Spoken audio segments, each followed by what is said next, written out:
largo tiempo. Muy bien, chicos. Entonces veníamos diciendo que cuando yo ingiero un medicamento, pues ese medicamento va a pasar por mi organismo y a esos procesos que va a sufrir ese medicamento en mi organismo, pues lo llamo farmacocinética. Si nos imaginamos mi cuerpo como, mi cuerpo no, el cuerpo de cada uno, como una máquina que le entran materias primas, en este caso la materia prima podría ser el medicamento, a medida que pasa por esa maquinaria, pues ese medicamento va a ir sufriendo transformaciones hasta que finalmente quedaría, en nuestro caso, un producto de desecho que va a salir del organismo. Entonces, de una manera más coloquial, podríamos decir que farmacocinética es lo que el cuerpo le hace al fármaco. Y por lo tanto son ese conjunto de eventos a los que el organismo somete al fármaco. Y dentro de esos eventos vamos a tener 4 muy especiales que vamos a ver en detalle. Y son absorción, distribución, metabolismo y eliminación. Realmente en los libros de farmacología ustedes pueden encontrar un evento adicional que yo no lo voy a asumir, pero igual se los voy a mencionar. El primer proceso que a veces mencionan se llama liberación. ¿Por qué yo me ahorro este proceso? Porque la liberación del fármaco va a depender de la forma farmacéutica. Y por esa razón, no siempre los fármacos van a tener liberación. Si yo me imaginara, vamos a explicarlo para que lo entiendan, voy a pintar aquí un intento de cuerpo, tracto digestivo, esófago, estómago, duodeno. Aquí voy a pintar un vaso sanguíneo para poderles explicar algo. Entonces vamos a imaginarnos que tengo cefalea, me duele la cabeza. Como me duele la cabeza, voy a ingerir una tableta de un analgésico. Vamos a suponer que voy a ingerir acetaminofén, digamos que es lo más conocido por todos. Cuando la persona ingiere el acetaminofén, aquí obviamente es el fármaco o el principio activo, en una forma sólida que es un comprimido. Cuando la persona lo ingiere, ese comprimido va a llegar al estómago y allí se va a encontrar con los jugos gástricos, el ácido clorhídrico, la pepsina y obviamente, como eso es un líquido en un pH determinado, esta forma física sólida comienza a desintegrarse. Y cuando ya está completamente desintegrada y disuelta en su forma más pequeña posible en ese jugo gástrico, es que va a poder pasar ese principio activo del fármaco, va a poder pasar al duodeno. Y en el duodeno, y en el intestino delgado, a través de las microvellosidades intestinales, ese fármaco se va a absorber y va a poder llegar entonces a la sangre. Cuando yo les digo que esa forma sólida, que era un comprimido, pasó al estómago y tuvo que desintegrarse para que pudiera finalmente llegar a la sangre, a ese proceso de desintegración, de disolución, es lo que vamos a llamar liberación. ¿Listo? Pero si resulta que en mi casa yo no tenía tabletas de acetaminofén, pero tenía jarabe de acetaminofén, Dolex, niños, tenía uno nuevo, pero no encontré tabletas, entonces decidí que para mi cefalea iba a tomarme más bien el jarabe. ¿El jarabe en qué forma viene? ¿Sólida o qué forma? Líquida, profe. Muy bien, Líquida. líquida. Y cuando ustedes lo ven líquido, ¿le ven partículas flotando o ven que es un líquido de un color X, puede ser rosado, pero como cristalino? Cristalino. Pues por lo general viene como espeso. Pero es espeso, pero deja pasar la luz. Si tú pones Ah, sí, profe, obvio, claro. eso, muy bien. No, porque hay unos que no. Por ejemplo, si tú compras amoxicilina, que viene en polvito, la reconstituyes con agua, te queda un polvo blanco, pues te queda un polvo, perdón, un líquido blanco, te queda espeso y blanco que no deja atravesar la luz. Entonces ahí tenemos dos formas farmacéuticas líquidas pero distintas. El jarabe es una solución, mientras que la otra que te había dicho es una suspensión. Cuando yo digo que es una solución, pues yo creo que ustedes por química recuerdan que una solución es una mezcla de un soluto y un solvente que forman una sola cosa, ¿sí? Que forman una sola fase. Entonces, si yo me tomo el jarabe de acetaminofén, que ya viene en solución, quiere decir que el principio activo ya está en sus partículas más pequeñas en ese líquido. De modo tal que cuando yo me tomo ese líquido, ¿cierto? El jarabe, que es un líquido, y llega a los fluidos del estómago, pues ya no tiene que disolverse, ya no tiene que esa forma farmacéutica desintegrarse porque ya está desintegrado a sus moléculas más pequeñas, de modo tal que esa fase de liberación, cuando la forma farmacéutica es líquida y en particular solución, eso no sucede, la liberación no sucede. Por esa razón es que yo no hablo de esta etapa en detalle porque pues es una etapa demasiado sencilla y no todos los fármacos la sufren. En cambio, las siguientes etapas sí son casi siempre vividas por todos los medicamentos y por eso las vamos a ver en detalle, que son entonces absorción, distribución, metabolismo y eliminación.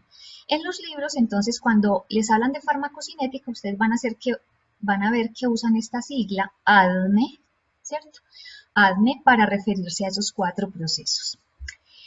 El cómo sucedan estos procesos va a determinar los niveles de fármaco en sangre, es decir, la concentración plasmática del medicamento.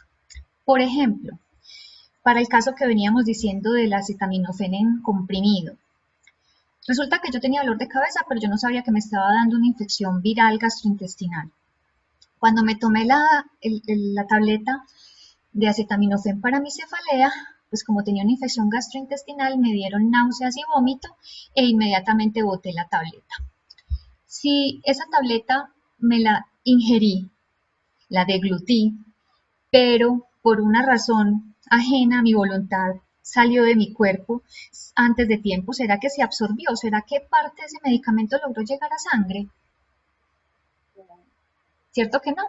Y por lo tanto tampoco se va a distribuir, ni se va a metabolizar, ni se va, bueno, se eliminó, o sea, básicamente lo ingerí y prácticamente se eliminó de manera inmediata.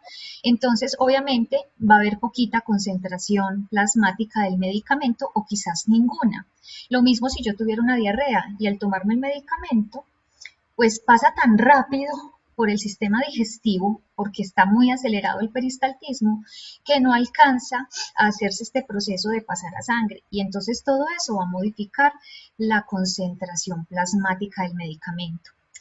Por eso, el cómo sucedan estas etapas van a definir si la concentración sérica del medicamento es suficientemente buena para hacer el efecto farmacológico o si por el contrario es insuficiente y no se va a lograr el efecto farmacológico, o al contrario va a ser excesiva y el efecto farmacológico va a pasar de pronto a ser tóxico.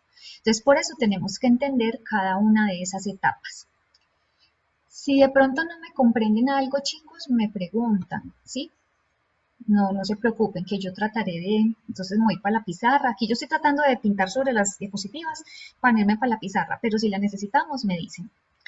Entonces, como les decía, en los libros ustedes van a encontrar la sigla LADME o la sigla ADME, dependiendo si incluyen o no la etapa de liberación, ¿cierto? Y pues entonces dijimos que los procesos farmacocinéticos van a ser absorción, que es básicamente cómo pasa el medicamento hacia el torrente sanguíneo. Vamos a ver que en el torrente sanguíneo, cuando ya el medicamento alcanza el plasma, se va a encontrar con algo que se llaman las proteínas plasmáticas, y esas proteínas plasmáticas van a determinar que también se reparte el fármaco por diferentes partes de mi cuerpo.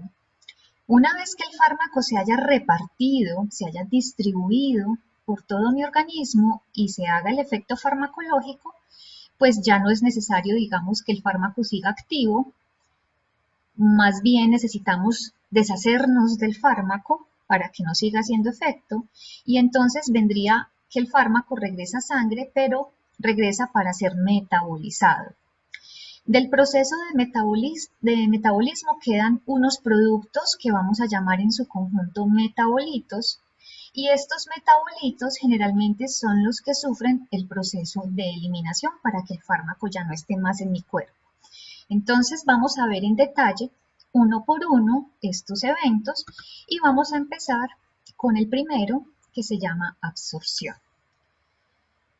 Cuando nosotros hablemos en farmacología, o también cuando estemos hablando de nutrientes, ya sea glucosa o ya sean vitaminas, ya sean aminoácidos, cuando hablamos de absorción, se refiere al paso o movimiento del fármaco, en este caso porque es farmacología, desde el sitio donde yo puse el fármaco hacia la sangre.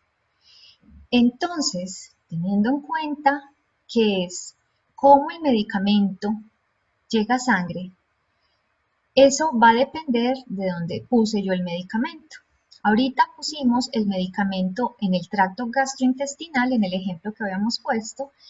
Entonces, para que el fármaco, si yo lo di, vamos a ponerlo aquí otra vez, en el tracto gastrointestinal, para que el fármaco pueda llegar al torrente sanguíneo, necesita cruzar, de aquí que es la luz del intestino, necesita cruzar todas las capas celulares que hay aquí, ¿cierto?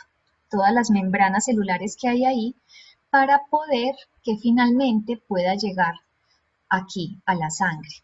Entonces, el cómo suceda este paso por aquí y cómo llegue por aquí va a determinar cuál es la cantidad de fármaco que llega. O sea que cuando yo digo que el fármaco lo administro por vía oral, por ejemplo, que fue en este caso, puede que del 100% del fármaco que administré llegue solamente el 80% a sangre, porque el restante porcentaje se me perdió en el camino, porque tuvo que cruzar diferentes tejidos para poder alcanzar la sangre. Ahora, supongamos que el fármaco lo puse por vía intramuscular. Entonces, supongamos que esta es aquí la espalda de la persona y aquí está la nalguita. Y acá entonces está el músculo glúteo. Y usted le puso al paciente una inyección vía intramuscular y entonces se formó aquí un depósito de medicamento.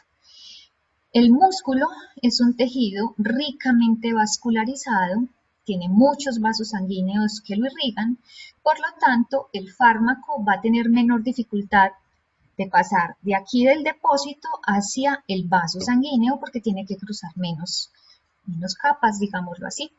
Por lo tanto, ustedes van a ver que del 100% del medicamento que se puso por vía intramuscular, probablemente el 98% alcanzó el torrente sanguíneo por el sitio donde lo puse.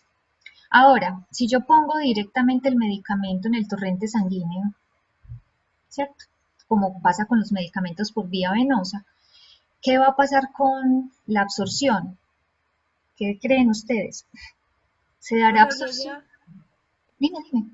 Llega casi todo el medicamento, ¿no? ¿Casi todo o todo? Pues, todo el medicamento, profe, pues, porque Correcto. está llegando directamente al torrente sanguíneo y ya el medicamento pues que se pone por vía intravenosa, por eso es líquido, porque ya está Disuelto. como Ya. descompuesto ahí, eso disuelto, perdón, ya Muy bien. todo el fármaco. Correcto, muy bien. Por eso es que los medicamentos que yo pongo por vía venosa es exigencia que cumpla unos parámetros para poder ser aplicados por allí. Por ejemplo, uno de los parámetros es que debe ser un medicamento estéril, ¿cierto? Otro, que el pH ojalá sea compatible con el pH de la sangre. La Otro, osmolaridad, que la profe. osmolaridad, muy bien, también sea lo más parecida a la del plasma. Otro, que esté en su forma disuelta. Eso quiere decir que los fármacos que ponemos por vía intravenosa van a ser soluciones, no pueden ser suspensiones. En fin, diferentes características. Y una cosa muy importante les voy a preguntar, si yo pongo el medicamento, teniendo en cuenta la definición de absorción, si yo pongo el medicamento por vía venosa, ¿será que hubo absorción? No, profe. No, porque No. ya, muy bien, porque dime. Creo que pasa directamente a la distribución, ¿no? Pasaría directamente al torrente sanguíneo, no se mueve de un sitio a otro, sino que directamente lo puse en el vaso sanguíneo y por lo tanto pasa de una vez a ser distribuido. Correcto, muy bien. Entonces, para que se pueda dar la absorción, cuando pongo el medicamento en sitios distintos a la sangre, pues necesariamente, ya les dije, hay que cruzar diferentes barreras biológicas, como pueden ser, por ejemplo, los epitelios, como el epitelio de la piel, el epitelio de la luz del tracto gastrointestinal o la córnea.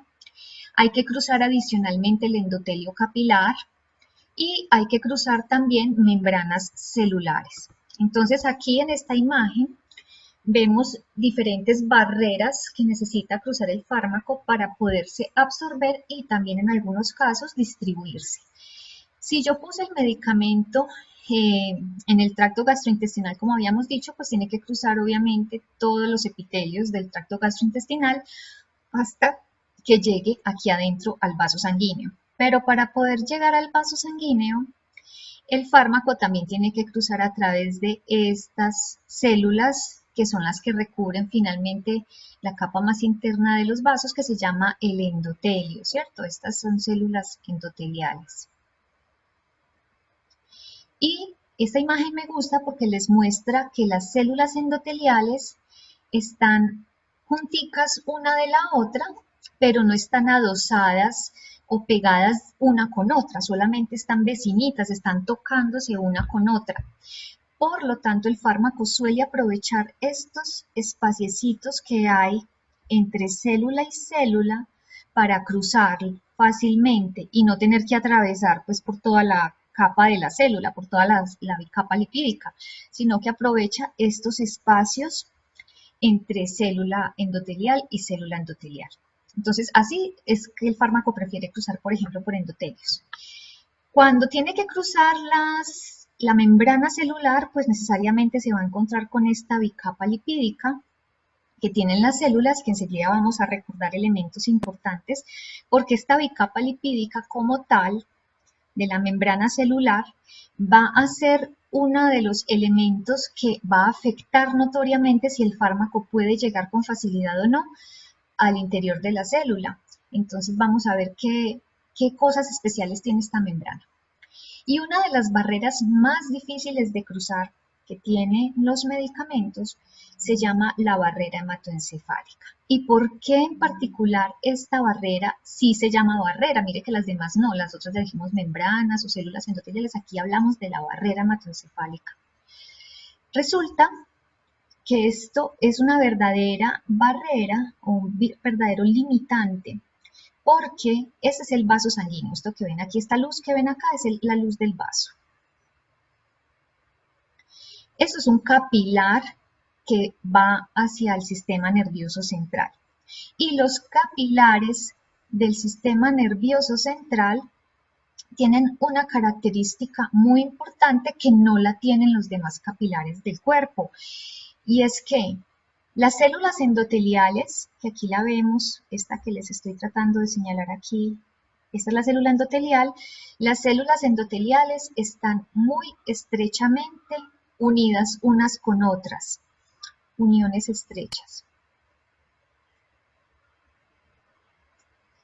De modo tal que si el fármaco quisiera cruzar, como les dije ahora, entre célula y célula, no puede, porque son tan pegaditas una de otra que estas uniones, cuando son aquí en el capilar que va en el sistema nervioso central, no permite que lo que esté aquí cruce hacia el cerebro, ¿cierto? No permite que ese cruce se dé.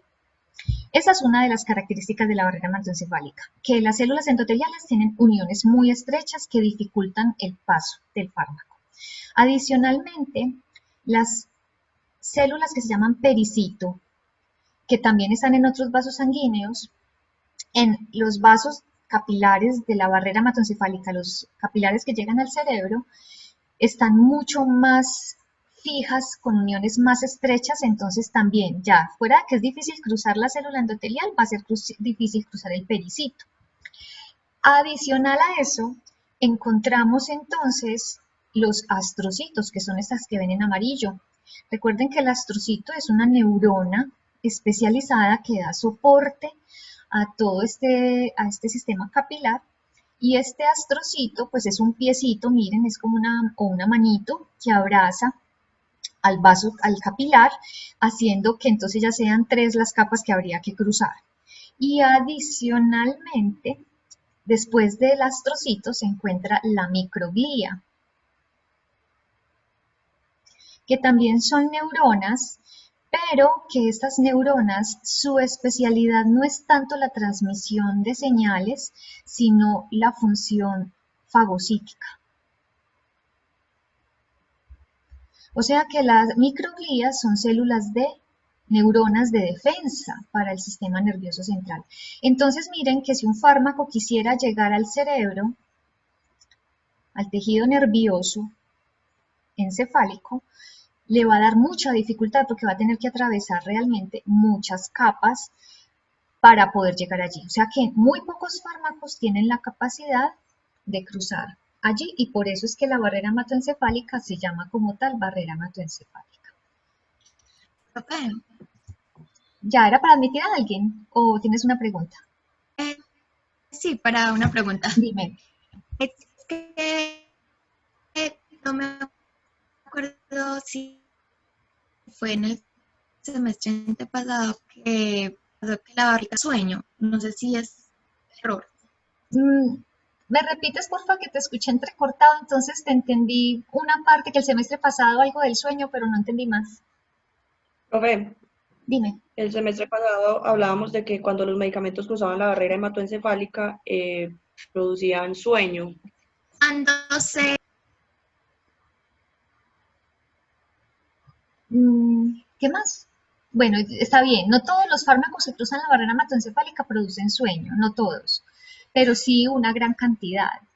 Estábamos, un ejemplo que creo que pusimos, profe, estábamos hablando de un antihistamínico, creo. Correcto. Los antihistamínicos, pues ya que ustedes me están hablando del tema, como su nombre lo dice, son medicamentos que se van a unir, pero van a bloquear, van a tapar, digámoslo así, los receptores que tenemos de histamina en todo el cuerpo. Pero resulta que nosotros tenemos receptores de histamina también en el sistema nervioso central, que son receptores H1 y que están específicamente ubicados en el hipotálamo. La histamina a nivel del hipotálamo está implicada en procesos de sueño y vigilia. Cuando hay histamina, y la histamina producida pues naturalmente se une a los receptores de histamina que tenemos en el hipotálamo, los H1, activa al cerebro y entonces hace que estés más alerta, más despierto. Pero cuando yo bloqueo el receptor de histamina en el hipotálamo, como sería el caso con los antihistamínicos, no todos, son algunos, al bloquear este receptor en el hipotálamo, pues ya no va a poder la histamina hacer su efecto de estar alerta a la persona, sino que ya no se le va a permitir la unión con el receptor y por lo tanto ya el receptor no va a funcionar bien, digamos que no va a hacer la activación, sino que al contrario, entonces la persona va a sentir sueño. Eso sucede con los antihistamínicos de primera generación, por ejemplo, como la hidroxicina, el dimethidrinato, que es el Mareol. Y por eso, por ejemplo, las personas que yo sé que muchos de ustedes, además que alguna vez en su vida han tomado Mareol, una de las consecuencias de tomar ese medicamento es que le da a uno mucho sueño, porque logra cruzar la barrera hematoencefálica y llegar a esos receptores de histamina que tenemos en el hipotálamo. O sea que tiene la capacidad de cruzar todos estos tejidos o todas estas células que mencionamos, ¿cierto? Lo mismo, por ejemplo, con las benzodiazepinas, como el clonazepam, el diazepam, también son fármacos que tienen esa capacidad de cruzar al sistema nervioso central. Entonces, hola. Los anestésicos. ¿Cómo? Los Los anestésicos, anestésicos. claro, los anestésicos también tienen liposolubilidad y van a actuar sobre diferentes áreas encefálicas que en algunos casos producen sueño, digámoslo así, pérdida de la conciencia, más bien, no digamos sueño, digamos pérdida de la conciencia porque ese es el término correcto, pero otros no necesariamente hace que tú pierdas la conciencia, mejor dicho, no estás con los ojos cerrados, pero sí estás como en un mundo paralelo, que se llama entonces anestesia disociativa y lo produce, por ejemplo, la ketamina. Pero sí, muy bien. Todos Profe, y el los, midazolam también estaría en esos, ¿el cuál? pues el midazolam. El midazolam es una benzodiazepina, entonces Ah, también cruza la barrera hematoencefálica. Pero quiero que les quede muy claro que no todos los medicamentos que cruzan la barrera hematoencefálica producen sueño. Por ejemplo, los inhibidores, unos antidepresivos que se llaman inhibidores selectivos de la recaptación de serotonina. El más conocido de pronto es la fluoxetina. También tenemos a la sertralina dentro de ese grupo farmacológico. Logran cruzar la barrera hematoencefálica, pero no son medicamentos que produzcan sueño. Más bien al contrario, en muchos casos producen ese insomnio por el estímulo que producen allá a nivel del cerebro. Entonces, sí, obviamente, todos los medicamentos que van a tener su efecto a nivel del cerebro necesariamente tienen que cruzar la barrera hematoencefálica, entonces ahí entran todo lo que ustedes dijeron, anestésicos, entran todos los tranquilizantes cuando la persona tiene ansiedad, los medicamentos que son para producir sueño también tienen que cruzar la barrera hematoencefálica, o sea, los hipnóticos, los antidepresivos, todos cruzan la barrera hematoencefálica, pero algunos antidepresivos producen sueño, en cambio otros no. Entonces, como para que les quede claro, listo. Todos los medicamentos psiquiátricos tienen que cruzar la barrera hematoencefálica. Dime. profe, ¿cómo se le denomina al efecto, pues, por ejemplo, que causa el midazolam? Que, pues, uno le administra el midazolam o la ketamina al paciente, el paciente está despierto y siente, pero después no se acuerda. A eso se le llama amnesia, pero con la ketamina produce es una anestesia disociativa, pues que es una anestesia muy particular, que yo creo que ya después con Jimena la van a ver porque ella es la que les da ese tema. Con el midazolam sí es por el efecto que tiene sobre los receptores GABA, que hace que haya hiperpolarización de las neuronas y eso hace que estés como dormido y fuera de eso no puedas fijar el recuerdo de lo que estás viviendo bajo el tiempo que estás bajo el efecto del medicamento. Entonces a eso se le llamaría amnesia anterógrada específicamente y es una consecuencia del uso de benzodiazepinas. ¿Listo? Listo, profe, gracias. Muy bien, chicos. Entonces, para continuar, entonces estábamos hablando de que el fármaco se va a encontrar con diferentes barreras que tiene que atravesar para poder llegar a diferentes tejidos y producir el efecto farmacológico. Entonces, vamos a hablar un poquito de la membrana celular y qué características tiene. La membrana celular, ustedes saben que está formada por fosfolípidos, ¿cierto? ¿Qué recuerdan ustedes de esta estructura que ahí les pinté un fosfolípido? ¿Qué características tiene en particular un fosfolípido? Profe, no, el fosfolípido. Pero es una membrana, es una bicapa. Muy bien, bueno, entonces es una bicapa, o sea que aquí hay un fosfolípido y aquí habría otro fosfolípido. Muy bien, y así sucesivamente, aquí habría otro fosfolípido y aquí otro fosfolípido. Y así sucesivamente hasta que, si esta es una celulita y esta es la membrana, la voy a pintar doble para... ¡Ay! Me quedó torcida, bueno, no importa. Esto, ¿cierto? Es esta estructura, ¿cierto? O sea que aquí tendríamos un fosfolípido, aquí otro fosfolípido y las colitas que se unen. Fosfolípido, fosfolípido y las colitas y así sucesivamente, pero no lo voy a pintar todo porque me demoro. Bueno, chicos, entonces, muy bien, es una bicapa. O sea que ya de por sí, el que sea doble es un problema. ¿Qué más? ¿Qué tiene de particular la cabecita y qué tiene de particular las colitas? ¿Qué se acuerdan? Que la cabeza es liposoluble. Que la cabeza es liposoluble.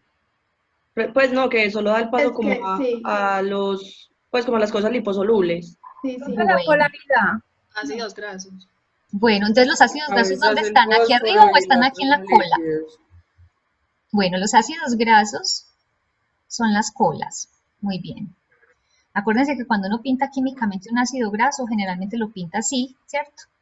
Entonces, por eso las colitas uno las pinta así como estriadas o como no sé, como en zigzag. Y la cabeza, que es esta, ¿cierto? La cabeza está, pues por algo llama, ese es fosfolípido, pues el ácido graso es la parte lipídica, y la cabeza entonces es de, o contiene fósforo, ¿cierto? Profe, no era que la cabeza era como hidrofílica y las Eso. colitas eran hidrofóbicas. Muy bien, Y entonces, era al contrario. muy bien, no importa. Lo importante es que volvamos a retomar el concepto. Entonces, el ácido graso, las colas, como son hechas de lípidos, y ustedes saben que la grasa no le gusta el agua, entonces las colas van a tener una característica química y es que son hidrofóbicas, o sea, odian al agua. O también podríamos decir que les gusta, son lipofílicas, o sea, les gusta lo lípido, ¿cierto? Pero dejémoslo en hidrofóbico. En cambio, las cabecitas que tienen fósforo, y por cierto el fósforo tiene carga negativa principalmente, van a ser lo contrario a las colitas, o sea, les gusta el agua, por lo tanto, les vamos a decir que son hidrosolubles.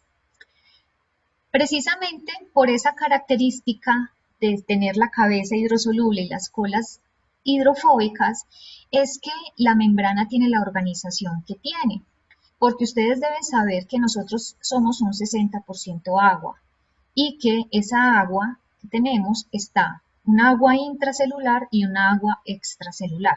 O sea, que afuera de la célula hay agua y adentro de la célula hay agua. Si aquí hay agua y aquí también, es obvio que un fosfolípido suelto, digamos que aquí suelte un fosfolípido, él inmediatamente va a orientarse de modo tal que la cabecita esté mirando al agua y las colitas estén huyendo, y las colitas estén huyendo del agua. Y si aquí hay otro fosfolípido, pues va a tener el mismo comportamiento y por eso es que se organizan de esta manera, ¿cierto? Que las cabecitas, por eso es bicapa, una cabecita mira el agua, la otra cabecita también mira el agua que hay dentro de la célula y las colitas tratan de estar lo más alejadas del agua y por eso es que las colitas encuentran una colita con otra y esa es la característica de la bicapa lipídica. Muy bien, entonces, ¿qué necesito que recuerden ustedes de esta bicapa? Primero, que el centro de la bicapa, como está hecho de lípidos, pues no va a dejar cruzar nada que se parezca al agua o que le guste estar con el agua, ¿cierto? O sea, que el centro de la bicapa lipídica va a ser un sitio de difícil acceso para los fármacos porque muchos fármacos son hidrosolubles y por lo tanto van a tener dificultades en cruzar esta parte central de la membrana. Y el otro elemento importante es que, aunque las cabecitas sean hidrosolubles y les guste el agua y de pronto dejen pasar medicamentos, este primer pedacito los deje pasar por su hidrosolubilidad, tienen una característica y es que las cabecitas tienen carga. Tienen carga.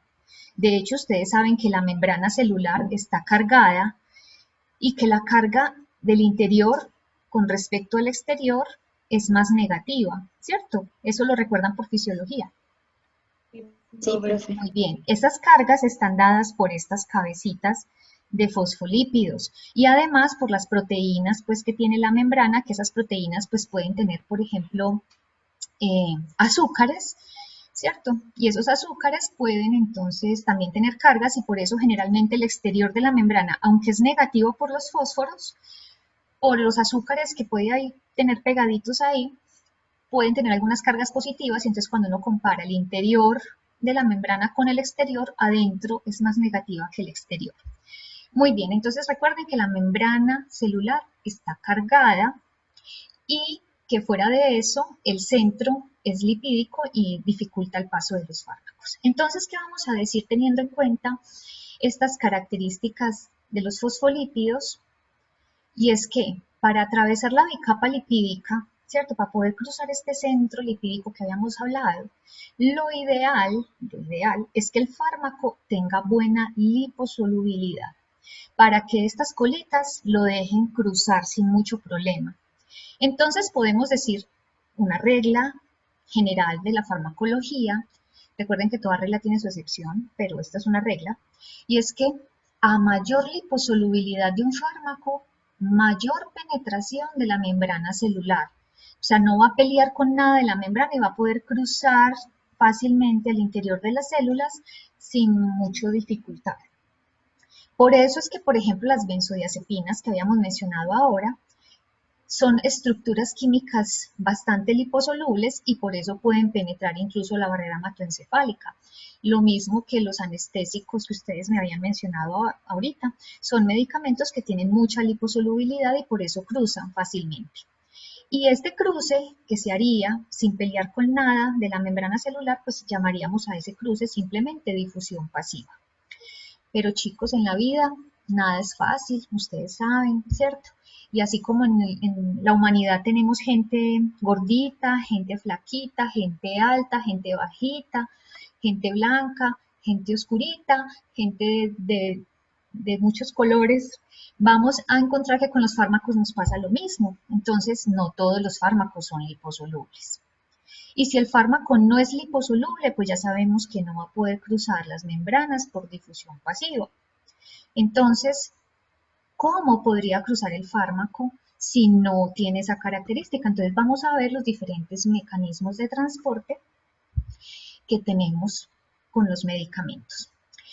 Entonces, como mencionamos, el primer mecanismo de transporte, el más frecuentemente utilizado, es la difusión pasiva, y ustedes deben recordar elementos básicos de esto, y es que básicamente cuando un medicamento cruza o bueno, cualquier cosa cruza por difusión pasiva, cruza gracias a un gradiente de concentración, de mayor concentración a menor concentración, o sea que es necesario, si yo aquí tengo la célula, vamos a pintar la bicapa lipídica, y aquí tengo el fármaco, y el fármaco es liposoluble y va a cruzar sin dificultad la bicapa para poder llegar al interior de la célula, quiere decir que aquí adentro, aquí afuera, debe haber mucho fármaco, o sea que haya un gradiente de empuje, que haya tantas moléculas afuera que empujen a las otras a ingresar hacia el interior.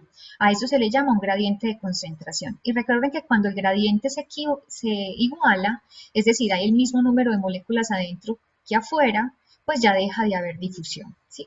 Entonces, eso se llama difusión pasiva. Esta difusión va a ser para fármacos que sean o liposolubles o que no tengan carga, es decir, que sean no ionizados, o también podemos decir que sean neutros. Porque recuerden que las cabecitas de fosfolípidos que habíamos mencionado ahora tienen cargas. Y si el fármaco también tiene carga, y justo en ese momento la carga del fármaco es igual a la carga que tiene en ese momento la membrana, ¿qué pasa cuando cargas iguales se encuentran con cargas iguales? Se repelen, muy bien. Entonces, si el fármaco tiene mucha carga en su estructura química, le va a dar dificultad cruzar la bicapa lipídica. Por eso, mientras más neutro sea el fármaco, también va a ser más fácil la difusión que él vaya a tener por esa membrana. Entonces, estas son las dos características importantes para que un fármaco pueda cruzar por difusión pasiva. Ahora, cuando eso no sucede, entonces podría cruzar por filtración. Este es otro mecanismo de transporte que pueden usar los fármacos, filtración. Y en la filtración, pues como su nombre lo dice, filtrar quiere decir que algunas cosas pasan y otras no. Cuando hablamos de filtración es que el fármaco va a cruzar hacia el interior de la célula usando unos poros que tiene la membrana celular. A esos poros, por ejemplo, tenemos lo que son las aquaporinas. Y ese nombre les dice que esos poros dejan pasar ¿qué? Sí, se llaman aquaporinas. Agua. Muy bien, perfecto, agua. Por lo tanto, cuando el fármaco va a cruzar por estos poritos, no es liposoluble o puede que tenga mucha carga, pero si va a pasar por los poros tiene que tener una característica y es que tiene que caber por ese poro, o sea que tiene que tener una estructura molecular pequeña, similar a la del agua, para que pueda cruzar usando ese huequito o ese porito. Y En ese caso, entonces, el fármaco para poder cruzar por ahí tendrá que ser un fármaco hidrosoluble, precisamente porque si es hidrosoluble, le va a gustar estar con el agua y por eso va a poder pasar por ese poro que solo deja pasar agua. Y fuera de eso, tiene que ser muy pequeñito, muy delgadito, muy flaquito, o sea, de peso molecular pequeño, para que pueda cruzar por ese poro, porque los poros son pequeños. Entonces, solamente los fármacos que tengan menos de 500 daltons de peso molecular, que esto se considera pues un peso molecular pequeño, y que el fármaco sea hidrosoluble, son los que van a poder cruzar por filtración. Pero dijimos que no todos los fármacos son así, o sea, hay fármacos que son liposolubles, otros que son neutros, otros que son flaquitos e hidrosolubles y pueden cruzar o por difusión pasiva o por filtración. Pero si el fármaco no es así, si el fármaco es de un peso molecular bien grande y fuera de ese peso molecular está muy cargado, entonces, ¿qué mecanismo puede utilizar para poder penetrar las membranas? Pues entonces tenemos otro mecanismo que se llama difusión facilitada.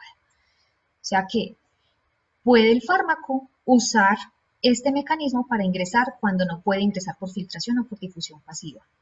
¿Qué pasa en la difusión facilitada? Pues si es difusión, ya sabemos que hay un gradiente, ¿cierto? El hecho de ser difusión implica un gradiente de concentración. Pero, adicionalmente al gradiente de empuje, va a necesitar un carrito transportador que pase el fármaco de afuera hacia adentro. Entonces, ustedes deben recordar que la membrana celular, además de la bicapa lipídica, tiene proteínas que la pueden cruzar en su totalidad, ¿cierto? Proteínas de membrana se llaman eso.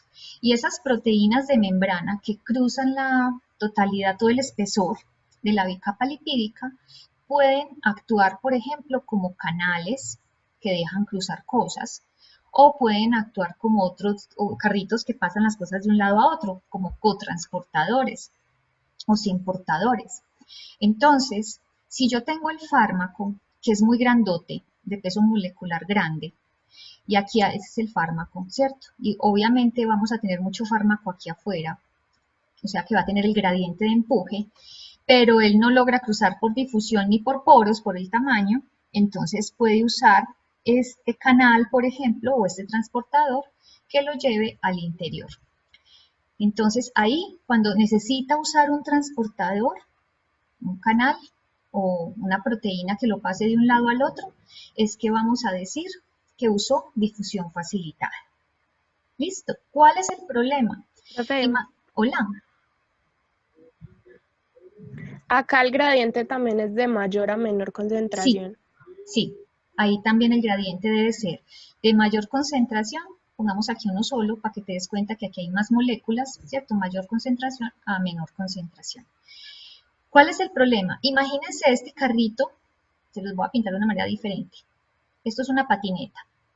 Yo sé que no me quedó muy bonita, pero supongan que esto es una patineta. Y que este fármaco se va a subir a la patineta para poder pasar del exterior al interior, ¿cierto? Para poder hacer el cruce. Chicos, resulta que, ¿cuánta gente le cabrá una patineta? ¿Qué se les ocurre a ustedes? Si esto fuera gente, No, profe, solo uno, ¿cierto? Digamos pues que de pronto algunas patinetas les quepan dos de esas eléctricas que hay ahora. Pero bueno, entonces, chicos, si aquí se subió esta molécula y usó el carrito transportador, ¿qué pasa con las restantes moléculas? ¿Pueden subirse? No. No, les Bueno, toca pues esperar. es como mucho más lento. Bueno, les toca esperar a que se desocupe la patineta para poder cruzar, ¿cierto? Cuando eso sucede, cuando se llena el carrito transportador, cuando se le ocupan todos los puestos, a eso le llamamos saturación del mecanismo de transporte. Y una vez saturado ya no puede transportar más hasta que se vacíe el carrito. Y fuera de eso, pues claro, ¿cuál va a ser el primero que se va a subir a la patineta? ¿Qué se les ocurre a ustedes? ¿Cuál de estas moléculas que llegan acá, cuál creen ustedes que sea la primera que use la patineta? Pero pues como así la primera que llegué. La primera que llegue, muy bien, la primera Que que esté más llegue. cerca, sí. Por eso, muy bien, están respondiendo bien. ¿Por qué la primera que llegue? Pues porque se comportan parecido a la realidad externa que tenemos nosotros. El primero que llega es el primero que se sube, ¿cierto? Y las demás entonces se quedan esperando. Si aquí tuviéramos dos fármacos, pintemos el otro como cuadritos. Si aquí tuviéramos dos fármacos que usan la misma patineta para poder llegar al interior de la célula, el fármaco que llegue primero es el que va a usarla en primera instancia. Por lo tanto, el segundo fármaco se queda ahí esperando. A eso le llamamos competición. Cuando pelean por el mismo transportador y uno de ellos gana, pues ahí hablaríamos que es un mecanismo sometido a competición. Y fuera de eso es un mecanismo saturable. Entonces el problema de la difusión facilitada para los fármacos es que muy bien pueden cruzar. Dime, Ángel, que levantaste la mano. Hola, profe. Hola. ¿De competición hablamos de varios fármacos o hablamos de las moléculas de ese mismo fármaco? Para la competición generalmente hablamos de distintos fármacos que usan el mismo transportador. Entonces, el fármaco que llegue primero va a ser el que va a ocupar el transportador y mientras tanto el otro queda inhibido, digamos, queda sin posibilidad de ingresar a hacer efecto farmacológico y tiene que esperar a que el que primero llegó cruce para que él pueda utilizar el transportador. Profe, Hola. yo tengo una duda, pues ya que hablamos de dos fármacos al mismo tiempo, cuando los pacientes hacen la ingesta de varios medicamentos, pues por decir, yo he visto que se toman es que los medicamentos, que el de la presión, el del azúcar, que no sé Ajá. qué, pues todo junto de una vez, sí hace el mismo proceso de absorción, o sea, sí Bueno, tiene el mismo efecto. sí, ya, eso depende de los fármacos, porque si suponiendo el fármaco de la presión utilizara el mismo transportador para poder hacer el efecto farmacológico que el fármaco de la diabetes, pues ahí podría haber inhibición, ¿cierto? Habría competición por el transportador y uno de los fármacos va a hacer el efecto y el otro va a quedar esperando, o sea que el efecto se va a retardar, ¿sí? Ahí tendríamos un problema que a eso lo llamamos interacción farmacológica, cuando dos fármacos presentan problemas entre ellos y se suministran al mismo tiempo. Pero eso depende de cada fármaco, o sea que yo no podría asumir que por tomarse todos los medicamentos de la presión arterial junto con los de la diabetes podría haber interacción, no, tengo que mirar medicamento por medicamento y analizar bien la situación. Pero sí Ahí en podría el proceso de suceder. la eliminación, pues no se vería como muy implicado los riñones, no podría desencadenar de pronto algún problema renal. Depende de los fármacos, porque todo eso depende si el fármaco se elimina por las mismas vías. Vas a ver que hay unos fármacos que no necesariamente se eliminan por vía renal, otros se pueden eliminar por vía biliar, entonces depende de muchas cosas. Pero sí, por eso habría que analizar fármaco por fármaco, mirar qué posible interacción pueda aparecer entre ellos. Pero sí es una posibilidad que haya las interacciones. Por eso, mientras menos fármacos tome una persona, mejor. Lo ideal es que sean los menores fármacos posibles para que se presenten el menor número de interacciones posibles. O pues si se va a tomar los fármacos, debería haber como un intervalo de tiempo para poderlos consumir, no. Pues no tomárselos todos juntos, sino como darle, no sé, tiempo Vuelvo y a te que repito, absorción. todo depende de los fármacos. Por ejemplo, lo que son las resinas de intercambio iónico, que son unos medicamentos que pueden usar algunos pacientes que tienen dislipidemias. Estas resinas de intercambio iónico, como el colestipol y la colestiramina, son medicamentos que impiden la absorción de muchos medicamentos. Entonces, no se deben combinar con otros medicamentos, sino que la toma de la resina debe estar separada por lo menos 2 o 3 horas de la ingesta de los otros medicamentos para que no vaya a haber problemas con la absorción. Pero vuelvo y te repito, depende los medicamentos. Te doy otro ejemplo. Las tetraciclinas, que son un tipo de antibióticos, les encanta, les fascina pegarse al calcio, al hierro, al zinc, al aluminio, a los cationes bivalentes, les fascina. Entonces, o sea, sienten una atracción enorme por esas moléculas. Entonces, si una persona toma tetraciclinas, si está tomando, por ejemplo, calcio para los huesos, para evitar la osteoporosis, y se los toma juntos, la tetraciclina se pega al calcio y ninguno de los dos se absorbe, ni la tetraciclina ni el calcio, o sea que no le hizo nada a ninguno de los dos. Ahí también tendríamos una interacción en la absorción. Entonces, ahí nuevamente hay que separar las tomas de los medicamentos, en este caso que te estoy dando el ejemplo, por unas 2 horas entre ellos para que no suceda la interacción. Entonces, todo depende, los medicamentos y cómo se comporta en el organismo ese medicamento. Eso lo van a ver más adelante, lo de interacciones farmacológicas, más en detalle. Ya van teniendo una idea de a qué se refieren las interacciones. ¿Sí? ¿Te respondí? Profe, qué pena. De hecho, en el taller aparece una pregunta con interacciones del medicamento. ¿A eso es lo que se refiere? Ajá, correcto. Sí. Sí, a Ah, eso se refiere. Muy bueno, ahí me bien. respondió una duda ya. Perfecto, maravilloso. Muy bien. ¿Alguna otra duda? Profe, sí, Dime. este mecanismo de transporte pues se usa tanto para fármacos hidrosolubles como para liposolubles. Si son O sea, siempre y liposolubles, cuando... si son Ujú. liposolubles, los fármacos cruzan por difusión pasiva, o sea, no necesitan Pero carrito. digamos, si un fármaco liposoluble tiene un peso molecular muy alto, Pero igualmente entraría. sí, por la característica de la liposolubilidad, no pelearía con las colitas, los ácidos grasos, las colitas de ácidos Ajá. grasos, y entonces podría cruzar con facilidad. El problema es cuando no es liposoluble, que ya tiene más hidrosolubilidad que liposolubilidad, que se encuentran con estos problemas y tienen que usar mecanismos alternos de transporte. Bueno, profe, Profe, gracias. Hola, y dime. si es liposoluble pero tiene carga similar a la de la membrana, también pasa por difusión. Si es liposoluble, pero es que si es liposoluble te vas a dar cuenta que va a tener pues características de neutralidad que le permiten el cruce. Eh, o es liposoluble y cruza, o no es liposoluble pero es neutro y cruza. ¿Sí me hago entender?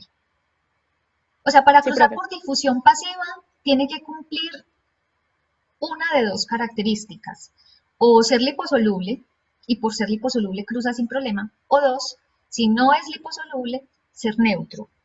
Y si es neutro, generalmente cruza sin mayor dificultad. Ahora, si no cumple ninguna de esas dos, el fármaco no es liposoluble y tampoco está neutro, va a tener que usar mecanismos alternos, que puede ser uno, filtración, ¿cierto? Por ejemplo. Pero para filtración tiene que cumplir dos características, ser flaquito y ser hidrosoluble. Si el fármaco no cumple esas características, tampoco va a poder usar la filtración, entonces va a tener que usar difusión facilitada, por ejemplo. Y entonces en la difusión facilitada, el problema es que necesita un carrito transportador. Entonces, si doy dos fármacos que compitan por el mismo transportador, pues uno de ellos va a quedar inhibido, ¿cierto? Por competición. Y hasta que no se desocupe el carrito, o sea, hasta que no se desature, no podrá ingresar. Ahí sería difusión facilitada. Ahora, resulta que tampoco puede entrar por ahí, ¿cierto? Tampoco puede entrar por difusión facilitada, entonces el fármaco tendría que utilizar el siguiente mecanismo de transporte que vamos a hablar. ¿Sí me están entendiendo? Sí, profe. Sí, profe. Profe, Listo. Entonces pasemos al siguiente mecanismo de transporte cuando no se puede usar la difusión facilitada, que es en favor del gradiente. O sea, cuando un fármaco tiene que cruzar, ay, lo taché, bueno. Cuando un fármaco tiene que cruzar en contra del gradiente, hola. Ah, sí. Ah, no, no, no, nada, profe, ya. Ok, cuando un fármaco lamentablemente no tiene el gradiente que le facilite el transporte, entonces va a hacerlo en contra del gradiente, o sea, no va a haber mayor a menor. Pues, y necesita ingresar, pues puede utilizar el último mecanismo de transporte que se llama transporte activo. El transporte activo también se utiliza un transportador, o sea, también se utiliza un carrito. Pero en este caso, el carrito, la molécula transportadora, la proteína de membrana transportadora, como tiene que hacerlo en contra del gradiente, necesita consumir energía. Entonces imagínense que aquí la patineta, en la difusión facilitada era la patineta que uno empuja con el pie de uno y ya, y se mueve solita. En cambio aquí la patineta tiene que ser una patineta eléctrica, o sea, consume energía, porque mueve en contra del gradiente. Entonces, voy a hacerles una pregunta con respecto al transporte activo. Si en el transporte activo utilizo molécula transportadora, ¿será un mecanismo saturable? Sí, profe. Sí, Pues porque no tiene también. una capacidad. Claro, profe. Muy bien, depende de cuántas moléculas pueda transportar por vez. Si se llenó el carrito, se saturó y ya no transporta más. Resulta que podrá ser un mecanismo que tenga inhibición competitiva, o sea, que uno fármaco se transporta y el otro no. Sí, profe. Sí, Pues por lo mismo la capacidad. Correcto, muy bien, perfecto. Entonces recuerden que en estos dos mecanismos suceden estas dos características, saturabilidad e inhibición competitiva. Listo, el último mecanismo de transporte que usan los medicamentos para poder llegar a sus sitios de acción sería entonces la endocitosis. La endocitosis es muy poco frecuente, de hecho pues el único ejemplo es la vitamina B12 y es cuando la membrana celular engloba el fármaco como que lo fagocitara, ¿cierto? Y de esa manera lo ingresa a su interior. Como es un mecanismo tan poco utilizado, pues es poco relevante en la parte de farmacología. En cambio los otros sí son mecanismos muy importantes. Entonces aquí ese es un resumen de lo que acabamos de decir. Si el medicamento cruza la bicapa lipídica sin ningún problema, porque el medicamento es, por ejemplo, liposoluble, o porque el medicamento es neutro y puede cruzar, mire, así como pasa esta bolita, a eso le llamamos difusión simple o, o difusión pasiva. Aquí me faltó la M. Cuando el medicamento cruza en favor del gradiente, pero no es liposoluble o no es neutro, puede utilizar una molécula transportadora para poder cruzar y a eso le llamaríamos difusión facilitada, donde hay un gradiente que empuja, ¿cierto? Aquí hay gradiente y aquí también hay gradiente en estos dos. Cuando el gradiente no favorece el paso a través, aunque tenga carrito transportador, entonces vamos a tener que utilizar una proteína que consuma energía y a eso llamaríamos transporte activo. Y entonces aquí tendríamos el fármaco que ingresa, ¿cierto? Pero a la medida que el fármaco ingresa, también le consume ATP, ¿cierto? Y puede que en ese consumo también extraiga otra sustancia para poder compensar. ¿Aquí qué quedó faltando? Aquí quedó faltando el paso por poros. ¿Se acuerdan? La filtración. Entonces, si el porito es una cosa delgadita que cruza, pues el fármaco para poder cruzar por filtración, recuerden que debe ser de pequeño peso molecular y ser hidrosoluble para poder cruzar por esos poros. Bueno, chicos, listo. Ahora vamos a las 9:30, lo saco de descanso y ya pues pasarían a estar con Jimena o faltando un cuarto. ¿Cómo están de cansaditos con todo lo que les estoy diciendo? Vamos bien, profe. Bien. Bueno, cuando estén cansados me avisan, que yo soy capaz de seguir hablando y sin darme cuenta. Bueno, les voy a hablar entonces de la característica de ionizarse o no ionizarse que puede tener un medicamento. Como dijimos, nosotros podemos tener los medicamentos, si no son liposolubles, los podríamos tener en dos formas posibles. O puedo tener el medicamento no ionizado o lo puedo tener ionizado. Cuando yo hablo de que está ionizado, quiere decir que tiene cargas, ¿cierto? Ya sean cargas positivas o sean cargas negativas. En cambio, cuando el fármaco es neutro, no tiene carga predominante y al no tener carga predominante no va a pelear con las cabezas de fosfolípidos y por lo tanto eso, entre comillas, lo vuelve liposoluble. Aunque no sea la molécula liposoluble, por el hecho de ser neutro, pues ya tiene más posibilidades de cruzar por difusión pasiva. En cambio, los ionizados, cuando están cargados, ya sea positivo o negativo, eso vuelve al fármaco más hidrosoluble y por lo tanto con mayor dificultad para cruzar la membrana. Entonces, para poder saber si el fármaco se ioniza o no se ioniza, yo debo saber que yo puedo tener fármacos que son ácidos débiles o fármacos que son bases débiles. ¿Qué quiere decir que un fármaco sea ácido débil? Quiere decir que el fármaco tiene la capacidad de regalar, voy a ponerlo por aquí bien grande, regalar hidrogeniones o protones, que es lo mismo, ¿cierto? Un hidrogenión es un protón, al medio. Entonces vamos a decir que el fármaco ácido débil es generoso. ¿Por qué es generoso? Porque regala, ¿cierto? Los que son generosos regalan cosas.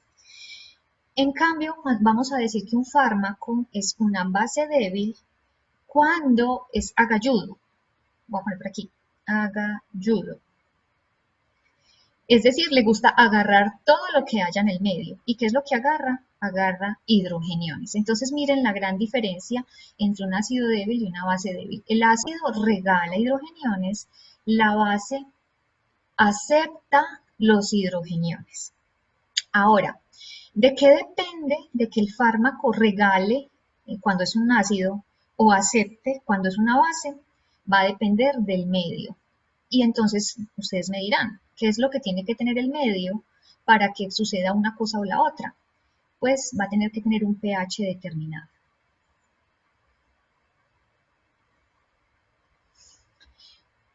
Entonces, chicos, cuando yo digo que un fármaco tiene la capacidad de ionizarse o no ionizarse, quiere decir que el fármaco cumple una de estas dos características, o es ácido débil o es base débil.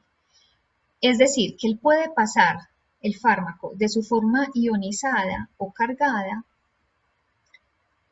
va a poder pasar a su forma neutra, o al revés, de su forma neutra puede pasar a su forma ionizada, y para que lo uno o lo otro suceda va a depender del pH del medio.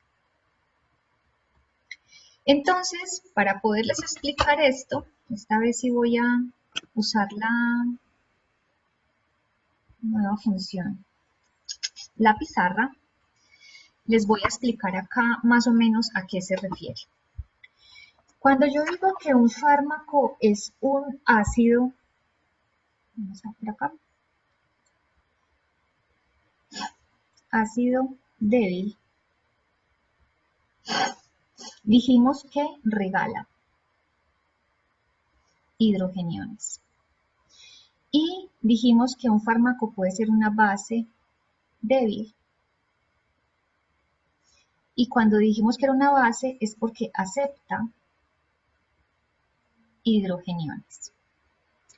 Cuando nosotros pintamos de manera esquemática un fármaco ácido débil, lo vamos a pintar como AH+. ¿Qué quiere decir la A? Quiere decir que es ácido. Y H+, que en su estructura molecular el fármaco tiene un protón o tiene un hidrogenión. Por eso lo pintamos como AH+. Y el fármaco, o sea que si esto es AH+, vamos a decir que aquí está en su forma neutra. Y el fármaco, que aquí está porque contiene el hidrogenión, entonces se anulan las cargas positivas con las negativas, por eso queda neutro. Dependiendo del pH en el que esté, podría convertirse en esto. A negativo, y como dijimos que él podía regalar, si él regala el hidrogenión, voy a separarlo así, lo regaló, ¿cierto? Quedó separado. ¿Cómo quedó el fármaco si esto era el fármaco? Porque regaló el hidrogenión. Neutro o ionizado. ¿Cómo? Ay, no, profe, no. Pues dije que positivo, pero no sé si... Ah, quedó ionizado. A mí lo que me interesa es que me digan si quedó con carga o quedó sin carga. ¿Cierto? Si aquí estaba en su forma neutra porque las cargas se anulaban, cuando se separa de su hidrogenión, porque lo regaló, queda con carga, ¿cierto? Queda ionizado. ¿Me entendieron eso? Listo. Pues, o sea, se separan, pero igual, pues, como cada uno tenía su carga, entonces el fármaco queda igual con su carga. Queda con su carga negativa porque regaló lo que le neutralizaba, digamos, la carga, ¿cierto? Y como lo regaló, entonces la carga queda predominantemente, en este caso se la escribe como negativa, porque regaló el protón. Listo. Ahora, chicos, dijimos que el que pase de forma neutra a forma ionizada, aquí sigue siendo el fármaco, en ambas formas es el fármaco. Pero recuerden que si el fármaco está en su forma neutra, cruza con facilidad. Y si cruza con facilidad, pues quiere decir que puede hacer efecto farmacológico más fácil. En cambio, si está ionizado, no cruza con facilidad, ¿cierto? Porque por las cargas no va a poder cruzar la bicapa lipídica. ¿De qué depende entonces de que el fármaco haga esto o aquello? Va a ser del pH. Y entonces, para poder explicarles esto, vamos a hablar qué significa pH. Chicos, ¿qué recuerdan ustedes qué significa la palabra pH? Profe, en eso se hablaba como de la acidez o de la Grado de alcalinidad. acidez. Bueno, De alcalinidad. bueno, está muy Tenga- bien. Entonces, cuando hablamos de pH, estamos hablando de que una sustancia puede ser o ácida o puede ser básica o alcalina, muy bien. O puede ser neutra, ¿cierto? Muy bien, eso es pH. Pero, ¿qué quiere decir la palabra pH? Si alguno se acuerda, si no, no se preocupen, yo igual se los digo. Concentración de ion hidrógeno. Muy bien, quiere decir potencial de hidrogeniones. Entonces podríamos cambiar, como tú dijiste, la palabra potencial, por eso es pH, ¿cierto? Potencial hidrogenión. Yo podría cambiar la palabra potencial por la palabra concentración, voy a poner, para que me lo entiendan. Entonces, si yo digo concentración, es como el volumen, la cantidad más bien, de hidrogeniones que tiene una sustancia, ¿cierto? A eso se refiere el pH, a la cantidad de hidrogeniones. Y se estableció que mientras más hidrogeniones tuviera una sustancia, más ácida era. O sea que la característica de acidez de una sustancia es que va a tener muchos hidrogeniones. Les voy a pintar aquí muchos hidrogeniones. Chicos, en la escala de pH que ustedes conocen, ¿va de cuánto a cuánto? De 0 a... Profe, ¿De 0 a qué a número? 8. A No, 8. profe, de 0 a 8. Pues no sé, no me ¿Alguien acuerdo. recuerda algo más? No, no importa, tranquila, a mí no me importa si se equivocan en la respuesta. A mí lo que me interesa es que me participen. ¿Alguien recuerda algún otro valor? ¿No? A 14. Pero pues no, los valores. De 0 a 14. De 0 a 14, listo. O sea de que 0 a cuando... 14. Y siendo la mitad, la neutralidad, ¿cierto? Neutro. Entonces recuerden esto. Entonces, el pH, en la escala de pH, que es lo que estamos hablando, cuando digo que una sustancia tiene un pH, voy a decir que el pH puede ir de 0 a 14. Y teniendo en cuenta que menor de 7, de aquí para abajo, vamos a considerar que todo es ácido y que de aquí para arriba todo es básico, pues obviamente mientras más cercano al 0, quiere decir que más hidrogeniones tiene. Porque si dijimos que pH quería decir la concentración de hidrogeniones y que mientras más hidrogeniones más ácido era, pues una sustancia en 0 quiere decir que está repleta de hidrogeniones. Y a medida que va subiendo el pH, cada vez vamos a encontrar,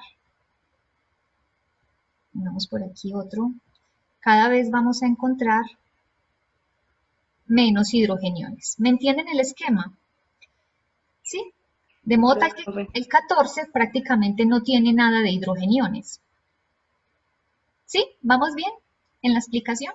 ¿En lo que estoy explicando? Profe. Listo. Entonces volvamos a nuestro fármaco ácido.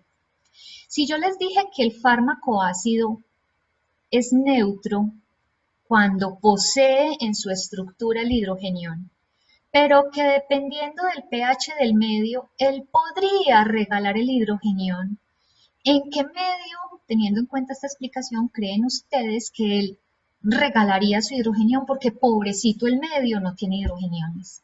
En Pero el básico. pH básico. Correcto, muy bien. Igual, pues, Entonces, si vas en el ácido, generaría, pues, no sé, un pH más ácido, aumenta la concentración del ion hidrogenión. Igual, exacto, no y sé si entonces, en el ácido entonces muy bien, aumentaría el ion hidrogenión. muy bien. Entonces, supongamos que, se los voy a poner de otra manera bien sencillita, con ejemplo bien básico, bien sencillo. Vamos a suponer que ustedes están en el salón de clase y acaban de llegar de hacer ejercicio. Ustedes estaban haciendo deporte y en un día así soleado como el de hoy, y ese día se les olvidó el agua, el tarrito del agua, y entonces les tocó hacer la clase de deporte, sudaron horrible y les tocó irse para clase de farmacología y llegaron al salón. Todos rojitos, sudando, chorreando sudor, muertos de la sed, con las mucosas secas porque pues necesitan hidratación. Y yo llego, yo soy el fármaco, y yo llego al salón con mi tarrito de agua, ¿cierto? Llego con mi tarrito de agua, o sea que tengo el hidrogenión dentro de mi estructura molecular. Yo llegué al salón así y veo a todos los que están en el salón, o sea, veo al medio todo carente de agüita, ¿cierto? Y entonces yo digo, ay, qué pecadito de mis estudiantes que no tienen agua. Yo que tengo agua, les voy a regalar mi hidrogenión para que tengan agua. Y entonces paso mi tarrito de agua por todos y ustedes toman agua, ¿cierto? Cosa que ya no es recomendable teniendo en cuenta el coronavirus, pero bueno, supongamos que fue antes. Entonces, si el medio carece de hidrogeniones, el fármaco ácido, como es generoso, regala su hidrogenión, pero lo va a regalar siempre y cuando el medio necesite el hidrogenión. En cambio, si yo, como profesora, el mismo ejemplo, ustedes vienen de educación física, pero cada uno de ustedes llevó un tarro de 1 litro de agua, y ustedes llegaron al salón sudorosos, pero cada uno de ustedes tiene su tarro de agua. Cuando yo llego al salón con mi tarro de agua, yo llego con mi hidrogenión en mi estructura, y los veo a ustedes, ¿será que yo les regalo mi hidrogenión sabiendo que ustedes tienen? No, No. profe, según No. la necesidad. No hay necesidad, entonces yo ahí no me vuelvo generosa porque yo digo, ah, pues si tienen, ¿para qué regalo, cierto? No es necesario, no lo necesitan. Entonces lo mismo pasa con el fármaco ácido. Él va a regalar el hidrogenión si el medio no tiene hidrogeniones. Y por Pero lo entonces tanto, nunca ocurre que un fármaco vuelva el pH más ácido. no, realmente no. Si el fármaco es un fármaco ácido débil, la característica es que él va a permanecer en su forma neutra si el medio tiene hidrogeniones, porque entonces si yo pongo el fármaco aquí, ¿cierto? La AH más, y el medio tiene, él se separa, él regala su hidrogenión. No, No, él permanece en su forma neutra. hasta que se use.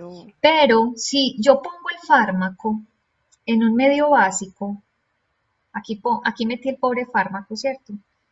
Lo Ahí metí sí lo aquí. regalas. Él dice, ay, qué pecadito, yo le voy a regalar esto que le está haciendo falta, y entonces él queda en su forma ionizada.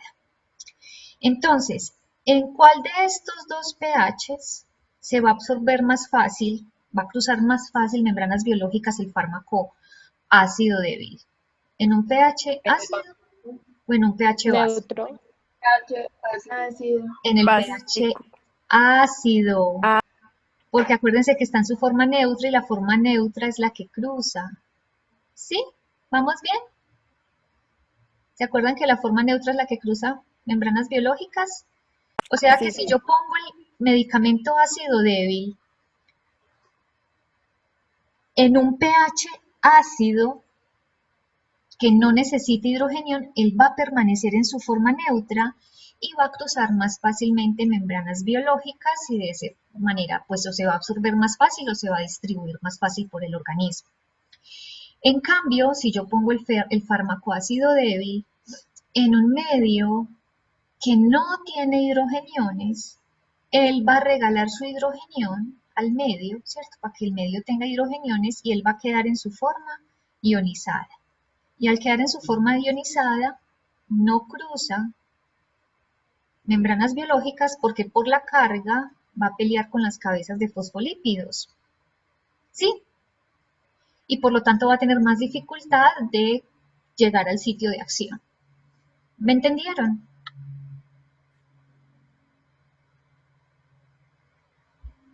¿Sí o no? Sí, profe. Bueno, listo. Eso con respecto a los fármacos ácidos débiles que regalan, ¿cierto? Que regalan su hidrogenio. Ahora vamos a hablar del otro espectro, ¿cierto? Vamos a hablar de los fármacos bases débiles. Recuerden que las bases débiles aceptan hidrogeniones. Cuando nosotros hablamos de una base débil, vamos a pintar la molécula que en su forma neutra es así, base, ¿cierto? La B de base, pero que él puede volverse en su forma ionizada cuando acepta el hidrogenión, ¿cierto? Aquí recibió el hidrogenión y el hidrogenión pues tiene una carga positiva, entonces esa carga positiva hace que las cargas del fármaco queden predominantemente positivas, en este caso pues para el ejemplo, y entonces quedaría en su forma ionizada. Y aquí en cambio estaría en su forma neutra. Entonces, acuérdense que él recibe. Esto es muy importante. Entonces vamos a volver a nuestra escala de pH. De 0 a 14 y el 7 en la mitad. Vamos a poner al fármaco base débil en un pH ácido. Acuérdense que qué característica tiene el pH ácido. Que tiene muchos hidrógenos. Muy bien. Entonces, si yo pongo el fármaco aquí y el medio tiene hidrogeniones y él es agalludo y le encanta agarrar lo que haya, ¿qué va a hacer este fármaco en este medio ácido? Recibir hidrogeniones. Muy bien, va a agarrar hidrogenión, ¿cierto? Se lo va a llevar para sí y inmediatamente se va a ionizar. Muy bien. Y si se ioniza, vamos por acá, ionizado, ¿cruza con facilidad las membranas biológicas? No. No cruza, muy bien. O sea que va a tener dificultades para llegar al sitio de acción. Ahora, pongamos al fármaco base débil en un medio básico. Lo ponemos aquí. ¿Qué característica tiene el medio básico? Que casi no tiene hidrogenio. Entonces, ¿él tiene algo que agarrar si no hay? No. No. Y entonces queda en su forma Neutra. neutra. Y si está neutro, cruza con facilidad. Listo, chicos. Entonces, ¿me entendieron? El comportamiento de cada fármaco, ya sea ácido débil o base débil, dependiendo del pH en el que yo lo meta, ¿cierto? Sí, profe. Entonces, ya que me entendieron eso, volvamos a la presentación. ¿La están viendo? Sí, profe. Listo. ¿Ves? Es que le descarté las anotaciones. Esperen que ya me toca volver a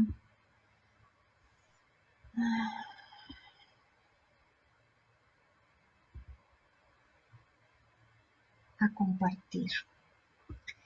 Para que me entiendan entonces el cuadrito al que les voy a presentar. Esa era la idea. Ay, ¿por qué no me lo muestra?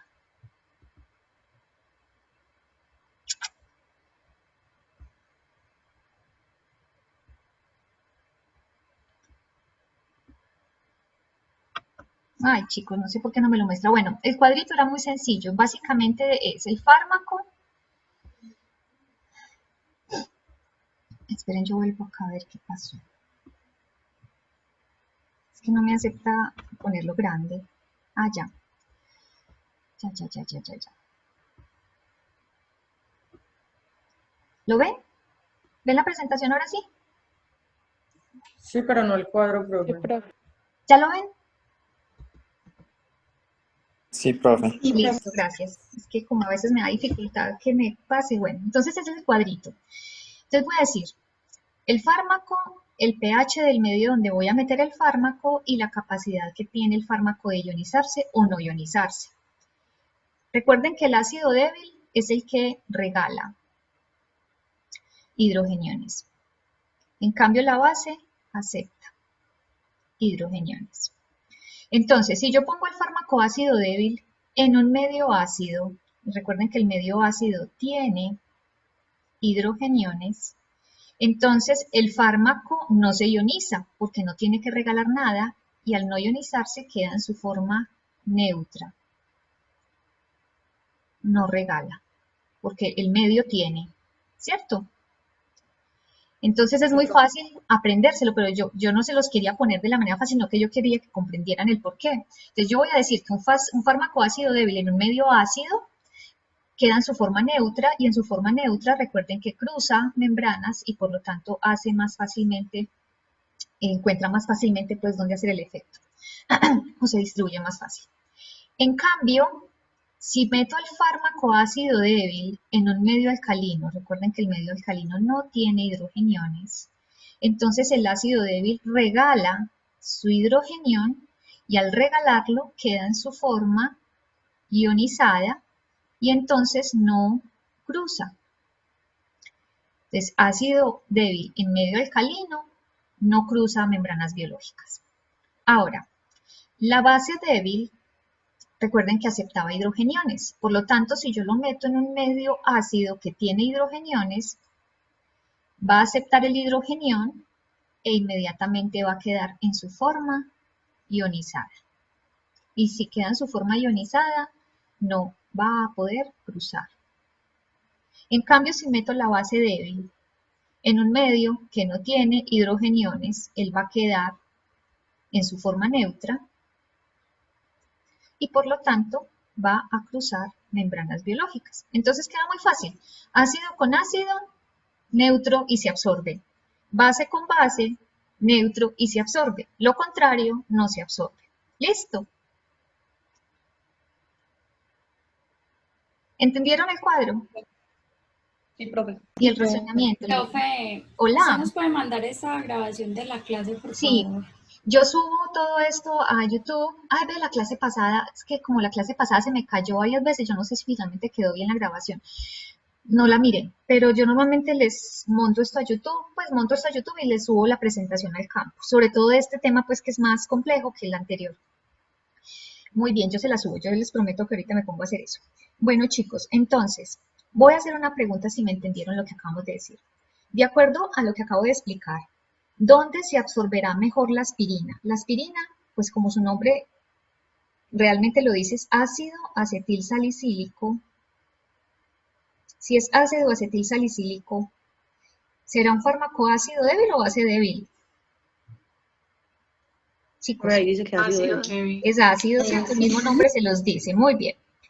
¿Dónde se absorberá mejor? ¿En el estómago o en el duodeno? Sí, en el En el estómago, ¿Por qué me dirían que se absorbe mejor en el estómago? porque es un medio porque allí hay un ácido. pH muy ácido. Muy bien. En cambio, el duodeno, el pH es alcalino, ¿cierto? Muy bien. Ahora, vamos a la cocaína. La cocaína es una base débil. Chicos, y aquí les voy a explicar algo. Ustedes conocen las mulas, lo que nosotros llamamos tradicionalmente mulas, que las cogen en los aeropuertos. ¿Qué hacen las mulas? Introducen transportan la eso. Se tragan las pepas. Se tragan, muy bien, ellas se tragan como unas bolas que tiene cocaína dentro, ¿cierto? Esas bolas están hechas con látex, con básicamente condón. El condón le meten la cocaína, lo amarran, meten otro condón y así varias capas de condones para que no se rompa pues con facilidad.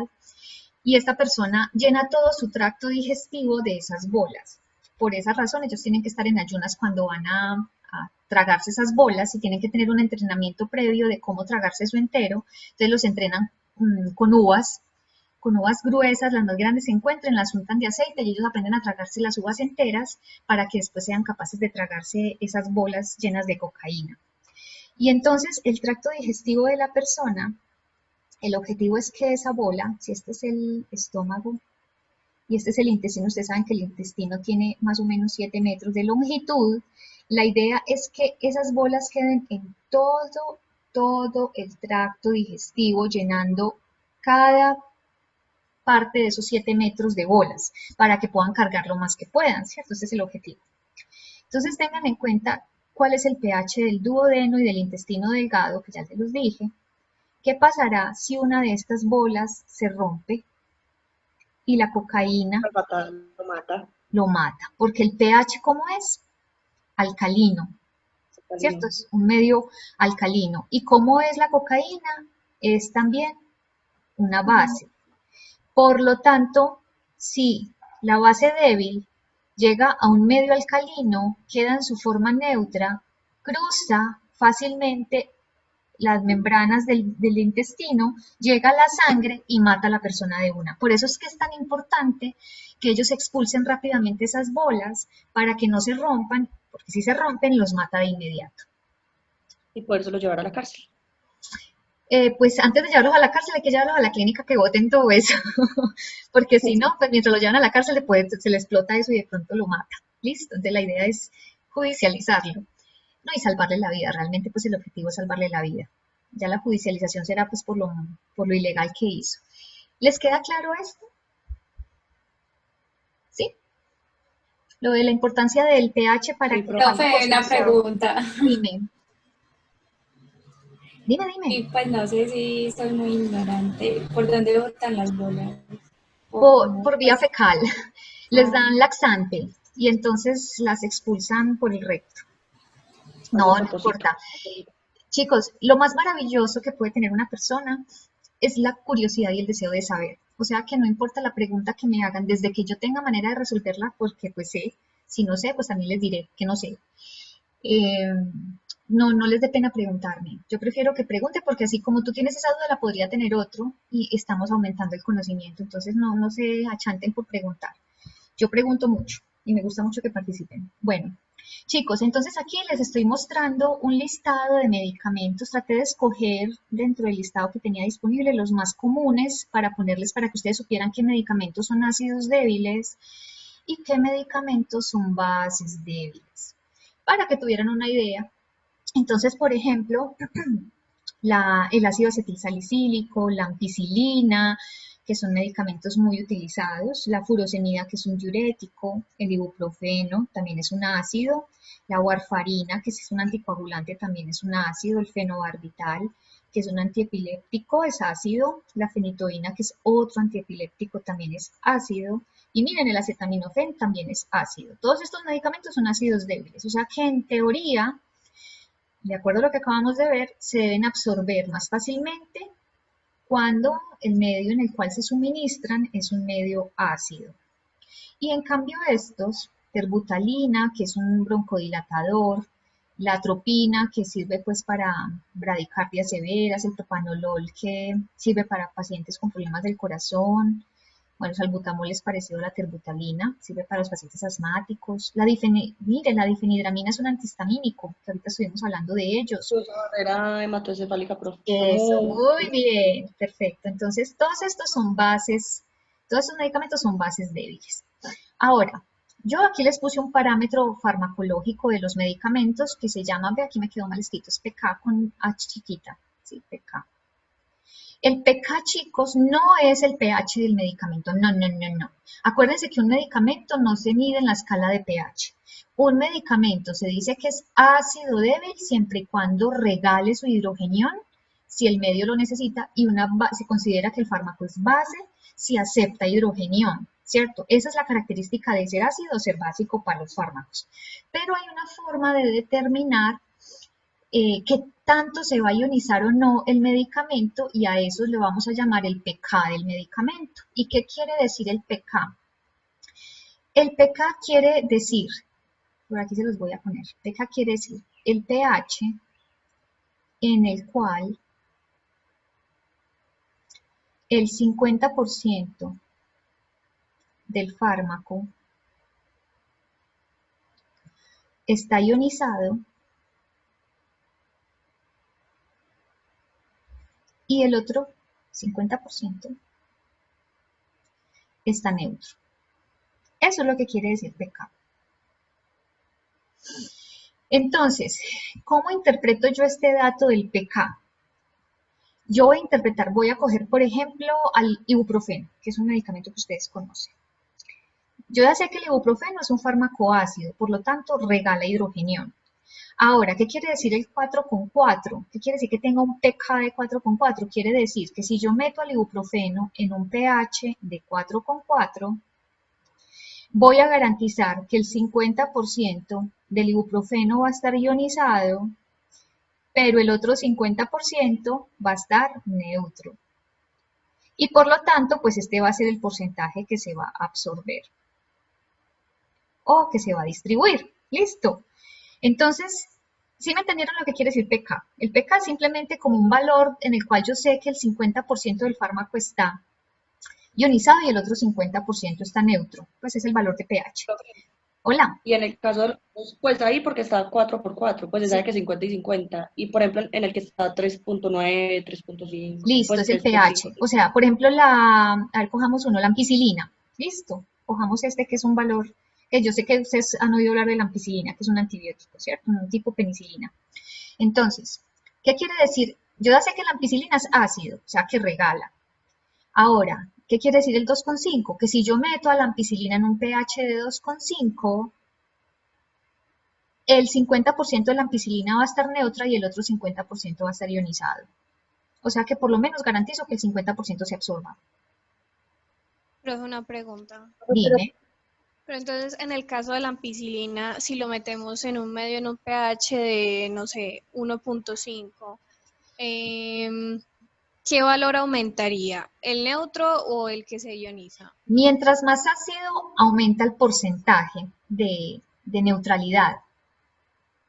O sea que si metes a la ampicilina en un pH de 1,5 fue que me dijiste, ¿cierto? Sí, señor. Voy a hacer que ese porcentaje del 50% neutro se aumente.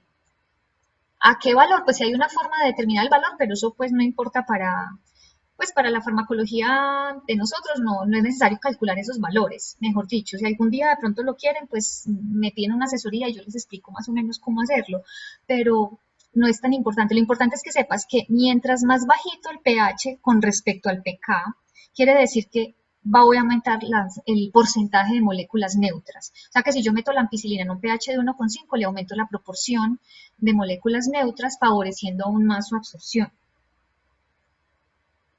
O con el ibuprofeno. Si yo sé que en un pH de 4,4 ya el 50% está neutro, si yo lo meto en un pH de 2,5, voy a aumentar ese porcentaje de moléculas neutras y se va a absorber con mayor facilidad. ¿Sí? ¿Me entendieron? Sí. Listo. Y pues lo mismo para los básicos. Quiere decir que si yo meto, escojamos uno bien fácil para ustedes. La difenhidramina que lo hablamos ahora. Listo, que es un antihistamínico. Si yo meto a la difenhidramina, que es un fármaco básico, o sea, que acepta hidrogeniones, en un pH, la meto en un pH de 9, quiere decir que en ese pH esa difenhidramina va a tener el 50% de sus moléculas neutro y el otro 50% ionizado. O sea que ya en un pH de 9 yo garantizo que por lo menos el 50% se vaya a absorber. ¿Listo? Y mientras más alto el pH, pues más se aumenta el porcentaje de las moléculas neutras y por lo tanto más se va a absorber. ¿Listo? Pero tranquilos que este valor yo nunca se los voy a preguntar. Es simplemente para explicarles pues qué significaba. Pero sí quiero que sepan que un fármaco ácido débil se absorbe más fácilmente en un medio ácido y un fármaco básico se absorbe más fácil en un medio básico. Listo. Y pues ya para terminar la parte de absorción, y ya dejaríamos lo otro para la próxima clase, ¿cuáles son los factores que van a influir en que un fármaco se absorba o no se absorba? Entonces, pues ya sabemos, por ejemplo, que mientras más liposoluble, más se absorbe. Ahora que si no es liposoluble, pues mientras más neutro, o sea, menos ionizado, también más se absorbe. O sea que la liposolubilidad y el grado de ionización van a favorecer o no la absorción del medicamento. Teniendo en cuenta que el grado de ionización depende del pH del medio, entonces yo ya sé que el pH también puede afectar qué tan fácilmente se absorba o no el medicamento. Otro parámetro que va a afectar la absorción es el tamaño de la molécula. Ustedes ya saben que fármacos de pequeño peso molecular, de bajo peso molecular, son fármacos que se absorben más fácilmente, mayor absorción, ¿cierto? Porque pueden pasar incluso por las orinas. Otro elemento es el flujo sanguíneo y la superficie de absorción de la superficie que deben atravesar. Si el área por el cual el medicamento debe cruzar tiene buen flujo sanguíneo y sabiendo que la absorción implica llegar al torrente sanguíneo, mientras más flujo sanguíneo tenga ese tejido, más fácilmente se va a absorber a la sangre ese medicamento. Entonces ahí, por ejemplo, chicos, si yo pongo un medicamento por vía intramuscular o lo pongo por vía subcutánea, ¿cuál de estas dos vías se va a absorber más fácilmente teniendo en cuenta el flujo sanguíneo de cada uno de estos tejidos? La intramuscular. Muy bien, porque el tejido muscular es un tejido ricamente vascularizado, tiene muchos vasitos sanguíneos, o sea que el flujo sanguíneo al músculo es mayor. En cambio, el tejido adiposo es un tejido con poca vascularización. Entonces yo pongo un medicamento en el tejido adiposo, se va a retrasar su absorción. ¿Alguien me va a preguntar algo? Que veo que el chat tiene... Sí, ya terminó esto y ya. El tipo de preparación farmacéutica, ya saben que si la forma es líquida se absorbe más fácilmente. La vía de administración, ya saben que la vía intravenosa ni siquiera tiene absorción. La motilidad del tracto digestivo, la cantidad de principio activo y dejamos esto para la próxima clase. Bueno, chicos, espero pues que hayan entendido el tema.